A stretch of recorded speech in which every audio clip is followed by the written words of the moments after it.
On the night of August 4th, 1964, two American destroyers in the Gulf of Tonkin reported that they were under attack. Within hours, warplanes were launching from carriers to strike North Vietnam. Within 3 days, the United States Congress would hand the president the power to wage an open-ended war in Asia. There was only one problem with the attack that started all of it. It never happened. This was the front page the country woke up to. A second, unprovoked attack on American warships on the open sea. To anyone reading it over breakfast, the meaning was obvious. North Vietnam had struck twice, without cause, and now wanted a wider war. The evidence was right there in black and white. And here was the detail that sealed it.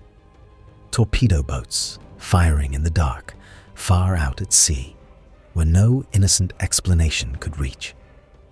It read like a clean and deliberate act of aggression. Every major paper in America ran a version of it, and almost none of it was true. Because the second attack, the one that launched the bombers and moved the Congress, is now something historians and the United States government itself agree on. It did not take place. No torpedo boats, no battle. A phantom, conjured out of bad weather, jangled nerves, and a few misread signals on a dark and empty sea. This is the story of how a battle that was never fought became the legal trigger for a war that would kill more than 3 million people. Here is how this briefing runs. First, the shadow war already underway in the Gulf that made those waters anything but neutral. Second, the first night, a real clash that genuinely did happen. Third, the ghosts of the second night and the men who doubted them.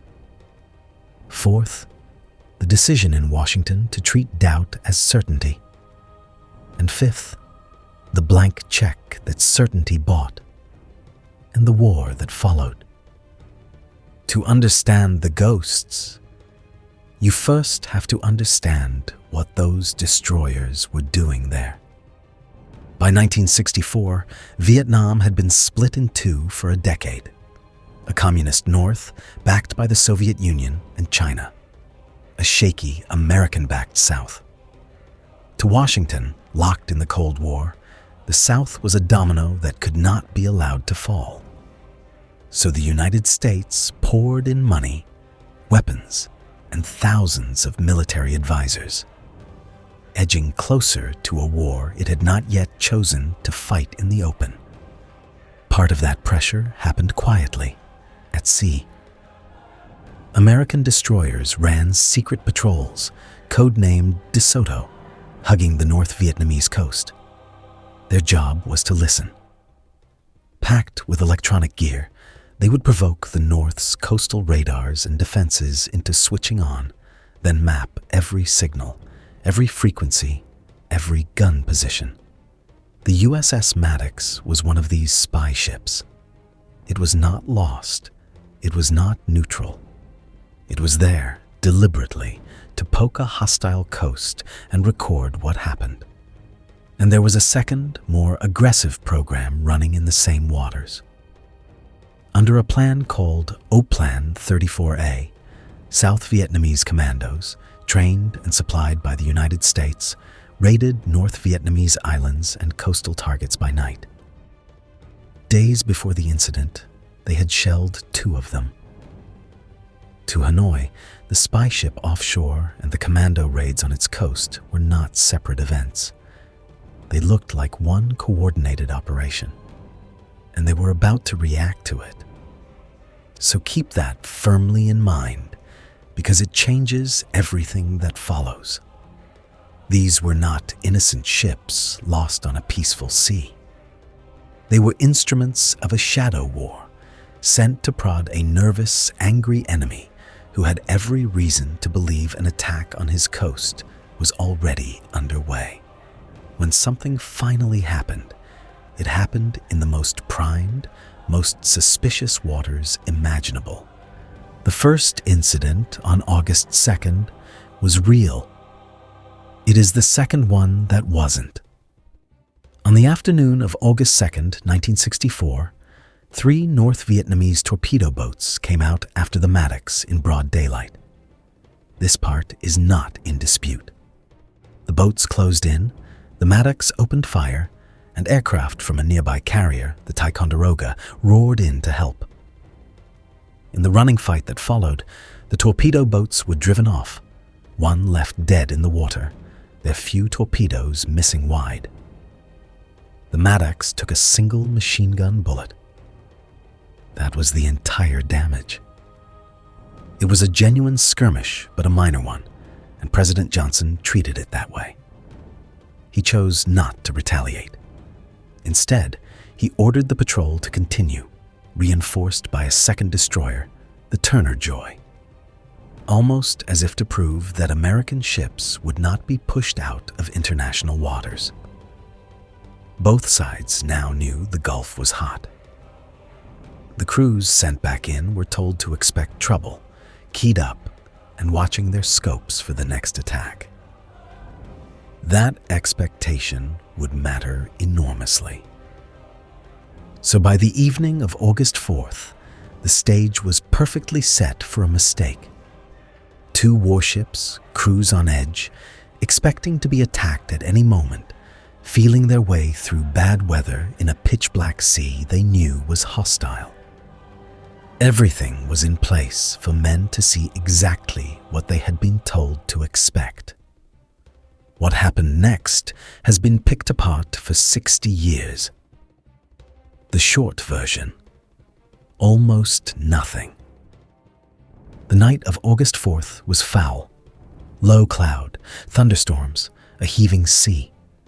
In those conditions, a destroyer's radar and sonar turned treacherous. Storm cells throw back false echoes. The churning water in the ship's own propellers confused the sonar. And then the contacts began. Radar blips that appeared and vanished. Sonar operators calling out torpedoes in the water. The 2 destroyers opened fire into the darkness and began wild evasive maneuvers, dodging attackers nobody could actually see. For hours, the ships fought a battle against the weather and their own instruments. More than 20 torpedoes were reported. Not one struck. No enemy boat was ever seen by eye. No wreckage, no gunfire flashes, no bodies, nothing. And the man in command, Captain Herrick aboard the Maddox, began to suspect what was really going on even as it was still happening. He started sending a very different kind of message back to Honolulu and Washington. Read that again, because it is the whole story in one message sent by the officer who was actually there. Many of the contacts and torpedoes appeared doubtful. Freak weather and overeager sonar operators may have caused them. And, crucially, recommend a full evaluation before anyone does anything. The man on the spot was not reporting an attack. He was warning his superiors that there might not have been one at all. Think about how extraordinary that is.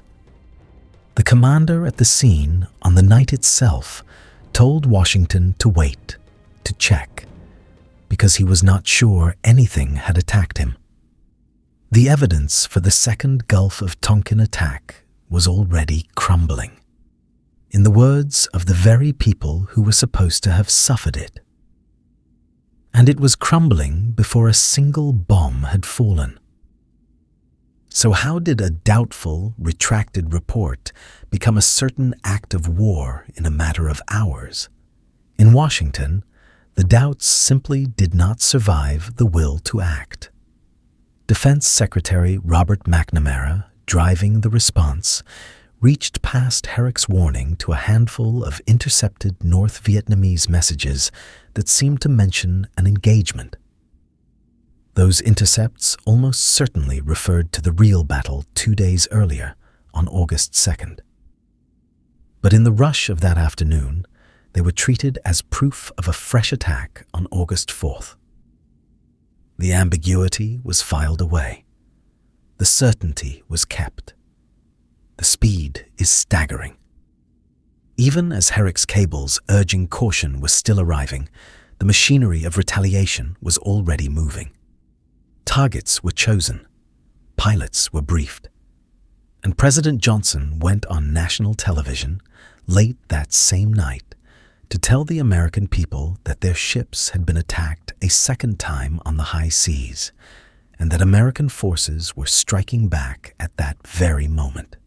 The airstrikes were announced before the men who launched them had any settled idea of what, if anything, had actually occurred. The reprisal was called Pierce Arrow. American carrier aircraft hit North Vietnamese torpedo boat bases and an oil storage depot, the first open acknowledged American bombing of the North. It was retaliation, the nation was told, for an unprovoked attack. Except the attack it avenged was, in all likelihood, a few hours of frightened men firing at a storm. The United States had just crossed a line into open warfare, in direct response to an event that most probably never occurred. This is the heart of it. The decision to go to war did not follow the evidence.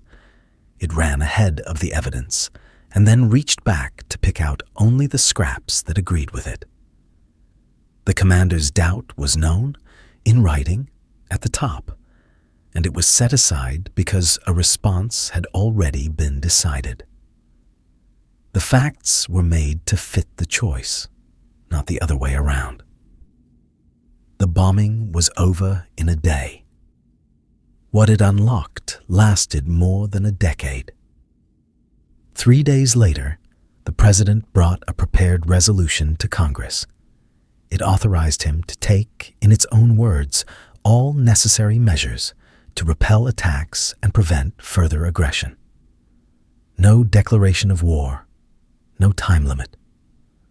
A blank check, written in the heat of an attack that had not actually happened. The House passed it 416 to nothing. The Senate, 88 to 2. Only 2 senators, Wayne Morse and Ernest Gruning, voted no and warned that they were signing away the Congress's power to decide on war. They were dismissed as cranks. Morse said flatly that he believed history would record this as a mistake. It took decades, but on that, he was exactly right. With that vote, the decision to wage war in Vietnam passed almost entirely from the Congress to a single man in the White House. From that authority, everything grew. Within months, the president used it to launch a sustained bombing campaign against the North. Within a year, the first American combat troops waded ashore. The advisors became an army.